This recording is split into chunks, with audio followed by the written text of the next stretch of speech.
Aloha, welcome to a new special series of our podcast dedicated to the Olympic Games in Tahiti. We interview for you some of the protagonists of this Olympic adventure. Today with us, representing Peru, Sol Aguirre.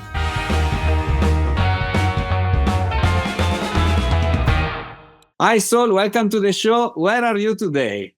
Hello, thank you. I'm here in Punta Hermosa, Peru. About to go surf after this interview.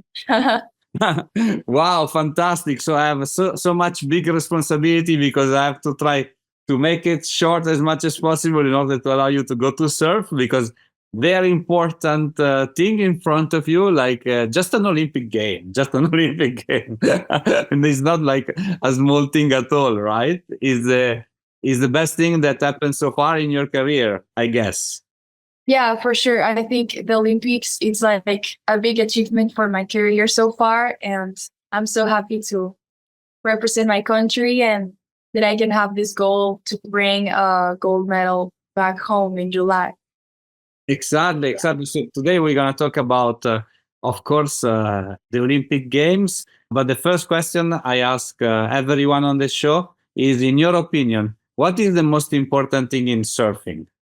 The most important thing in surfing, I think, it's the example and I think like the values and example you give to others, the respect between each surfer in the lineup, and to have fun always. Of course.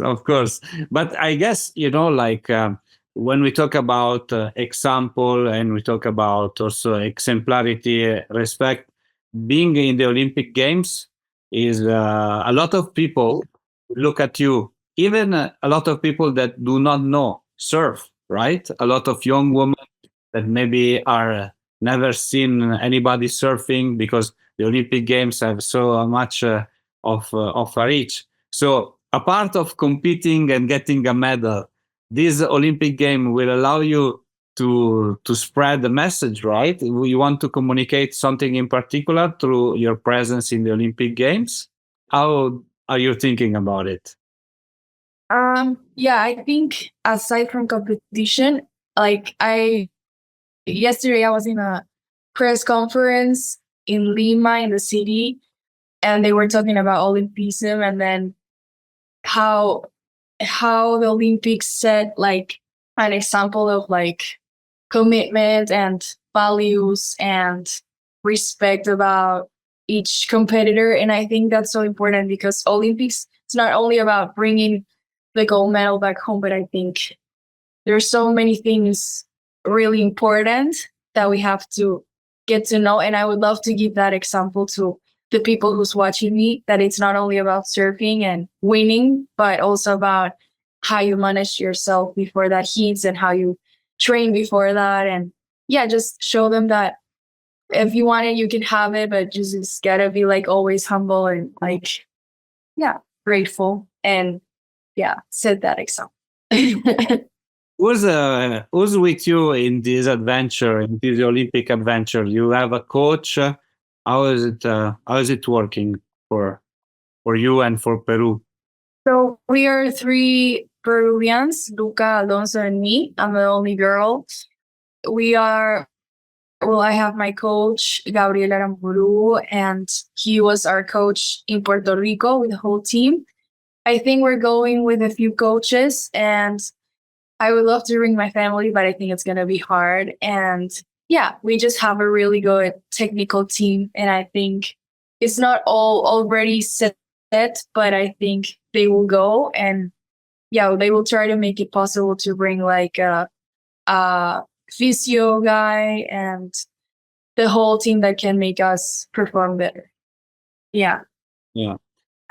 And you will be, you said that maybe it's not possible to bring the family. Is something that is really like, tell us on behind the scene. Is the athletes are not allowed to bring their family to Olympic Games, or because Tahiti is just far and...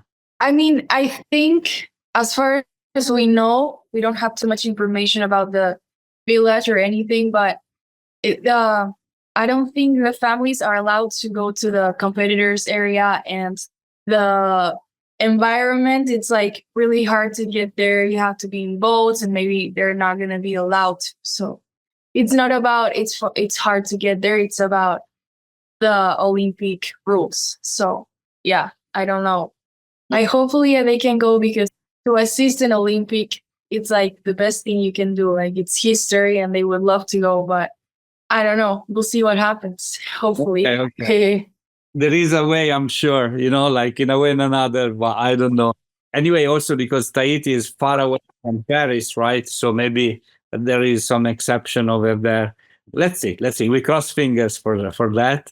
And you were saying in your team, you have two male competitors as well, and you have Luca Messinas, right? That did already the last time of Olympic Games. The first edition actually in Tokyo. So I'm sure he can give you some suggestion, right, or advice on how the Olympics game are. Yeah.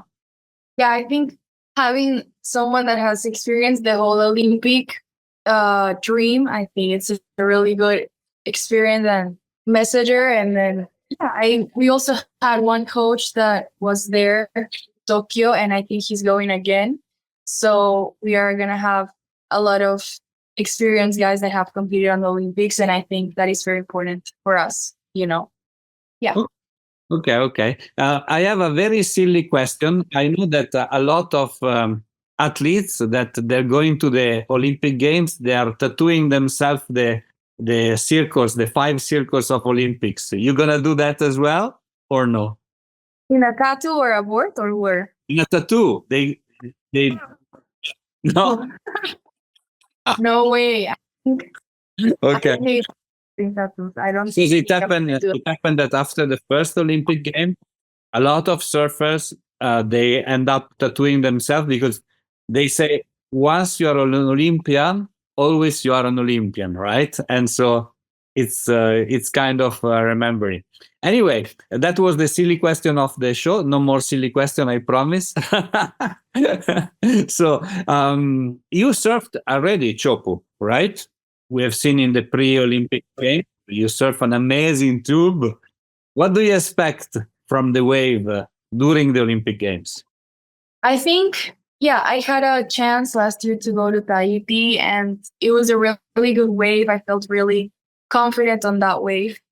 And I have left here in Peru where I can train getting barreled. And I think, I have like a really good opportunity for me to surf and get good scores and make heats and possibly bring a gold medal back home. But step by step. We don't know how the waves are going to be, but I'm going to prepare as much as I can. Fantastic. And imagine if Peru wins a gold medal, no matter you or Luca or anybody else, I guess there's going to be a huge celebration, right? Yeah, like our country hasn't got any other gold medal in the Olympics since 1993, I think, or even way past that. And for Peru, our country that has come through so much, I think, like bringing a gold medal, even a silver medal, or a bronze, it's a big achievement for the whole country. Yeah. Definitely. So yes, indeed, we will be watching on the screen to see all the progresses of you guys. The time we're talking, me and you, is February, but this interview will be live closer to the Olympic Games. So we will follow you guys for sure. I'm sure a lot of surfers from all over the world will be connected. Tell me something. What was the best wave of your life so far? The best wave of my life. Well, there's one that was at home. Panic Point, it's the name of the beach next to Cabo Blanco in the north of Peru. It was a good barrel. And the other best wave is like one of them is in Tahiti, actually. It was a really good barrel. I started crying. That's nice. A lot of emotions, right? Yeah. And then one of the was in Pico Alto in Peru, in Punta Hermosa.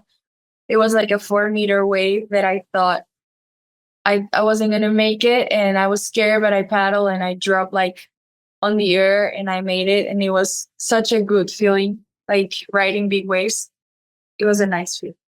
Yeah. For all the non-surfer out there, nobody really understand what is how beautiful it is to catch a wave and the power of catching a wave. Then, of course, I guess if it is like a big one, you have a lot of adrenaline, right? So Yeah, surfing is like full of emotions, and I think you need to try it. If you're like doubting, I think you should go for it and try it, because like you will win so many things in life. Or like you will start understanding so many things when you drop away. Yeah. yeah, no, definitely, I totally agree with you. And tell me something today. Which kind of boards are you surfing? I'm surfing with CI surfboards, and I'm normally riding a 5'9.5" short. Okay. And looking at this board today and looking at the first meaningful surfboard that you had when you started, what was the transition? And by the way, do you still have that surfboard? My first board, I think I still have it at home in the north. It was a yellow board that my dad's best friend made, and he still uses it to today. And yeah, I still remember when I stand up, and it's definitely a lot of difference of the board I used to the board I write now. It has changed a lot. Yeah. But the good thing is that you still have it, so it's fantastic. Not a lot of people they have the first board, So it's it's a beautiful thing. You can one day you have daughter, you can show her like, this is the board that I started and I become an Olympian. It's amazing. Yeah. Yeah, Sorry. he told me I qualified in the ISC in Puerto Rico. He told me, "Oh, you should like stop using that board and hang it like a trophy, the one that made you qualify. That is the board, and you should put it on your room." I still need it. You still need it. Still... Is that a magic board for you? Every surfer has one surfboard that is like super, like working super well, and they always carry with you all over the world. Is that a magic board for you? I think that is a magic word. It's on a happy everyday model epoxy. It works perfect. I don't need to try it. I just take it, and I know it's gonna work. So I think those are the magic words, the ones you have like confidence that they're gonna give you back. Yeah, fantastic. And so, going back again to the Olympic Games, there is a moment, of course, where Fernando Aguirre is coming with a golden ticket and gives it to you. What happened? What happened in that moment? What was going through your mind? I don't know. I was like waiting. I was just at the beach marshal waiting. I knew that they were gonna give the ticket, but I didn't know what time. And I was waiting, and I was like, okay, don't cry again because you've cried so much already. And once he gave me the ticket, I thought I had it under control, but I didn't. I was so happy, and yeah, I just felt all the emotions and I couldn't handle them. But I think that's part of human beings. And it was amazing, like having a ticket and able to see like the whole cameras and my mom behind the scenes watching me. And the whole country was like, the interview was like, "Oh, you made me cry." And I was like, at first I was like a little shy, but then I realized that they felt everything I felt. So I think that's the surfing competition spirit. And I think yeah, that was great. Fantastic. Yes. Yeah, actually, I think emotions are what connecting you with people more easily, right? And so through your tears or your emotion, people that watching, they connect with you and they support you even more. So it's nice. Yeah, for sure. It's nice. And so from now till the Olympic Games, what you gonna do? How you gonna prepare? Where you gonna train? So I have the Challenger series that I'm not qualified yet, but I'll try to get myself there to see if I can get into the events. and those are before July 27th. So those I'm gonna start traveling to compete in Brazil for the regionals, and then I'm planning to go 2 times to Tahiti to train. But yeah, mostly it's like train, think about the Olympics, but also I gotta think first about my qualification on the South America region. And yeah, all of those things I'm gonna do, it's definitely gonna help me get better to diving. So Great. yeah. Do you know perhaps if you're going to be able to go to the big stadium and the opening ceremony in Paris? Did they tell you already? Or you're going to fly directly to Tahiti and you're going to start there? I'm gonna go fly directly to Tahiti because Tahiti is not like it's next to Paris, it's on the other side. So I think that better for us it's to go straight to business. I mean, it's a shame that it's like I'm so sad that I'm not gonna be able because it's too close to where the period of surfing competition starts. So yeah, But I would love to go to closing there if I get a chance. you can go to the closing ceremony or visit Paris right after. We'll see. Maybe also I was having another interview. If you go after the competition, it will be better because you don't have the stress of the competition and you can enjoy the athletes' village and what is surrounding Olympic game. That is fantastic, I guess, for sure. And okay, so we're gonna finish our interview with a short Q&A session. So please answer the first thing that comes up to your mind. This question I ask everyone in the show, so try to answer what you like. No problem at all. So first question: the best surfboard that you ever ridden? CI surfboards. Okay, that makes sense. Yeah. Okay, any of them, right? My 5'9" fever. Yeah, 5'9" fever.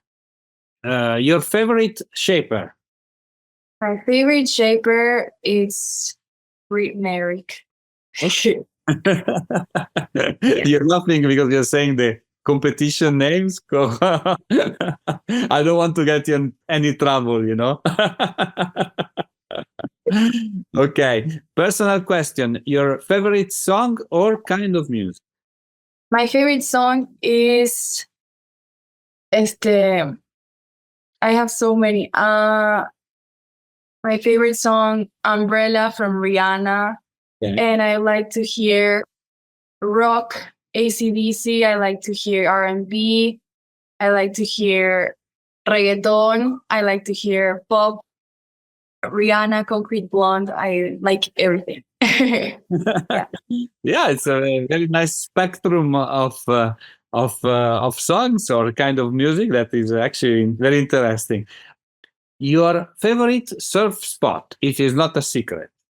My favorite surf spot is La Vuelta at the back of my house. So La Vuelta means around my house, literally. Yeah. Okay. Very, very close. And then your favorite surfer, woman surfer of all time? My favorite woman surfer is Bethany Ham. Yeah, nice. I like her. I agree with you. Very powerful. And last question is a little bit unusual. Don't ask me why I came up with this question. I don't know. But I like to know your best relationship advice. That can be romantic, friendship, relationship with the ocean, whatever you like. My best relationship advice is always to think about put yourself in the other person's shoes. Yes. Always be honest and say what you think, and don't be scared of having other people's opinions, because that you cannot control, but you can control giving your opinion and being transparent about. Okay, I agree. Good one. Thank you so much, Sol, for being on the show with me today. And I look forward to talk to you very soon. Okay, thank you.